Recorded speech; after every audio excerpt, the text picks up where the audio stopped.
Yollarda gayi bilan gaplashishni ko'rsiz. Ha, kamandir. Turibsizmi? Traori. Nima narishini? Kapitan Boltaboyev. Opajon, tunneldan chiqyapsiz. Tunneldan chiqayotganda chiroqni yoqib chiqish kerak. Endi shuncha erkak turganda shu tunnelda chirog'ini men yoqamanmi hozir?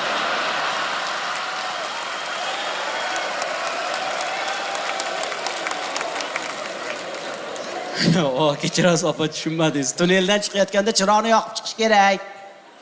Qatdan yonadi bu tunnelning chirog'i? Opa, baba tushunmayapsiz. Hujjat bormi, hujjat? Bor, bering. Xotinlarning mashinasi hamma narsa bo'ladi-yu. Opamiz ham poypaslanib qorong'ida pudrani berib yuboribdi. Gay ham xirashirako'ymi? Pudranimda ochsa oynasi turadi-yu. Oynaga bundoq qarab. Yo. Ya opa. Aytmaysizmi? Gayda ishlayman deb. Mana, ketavering.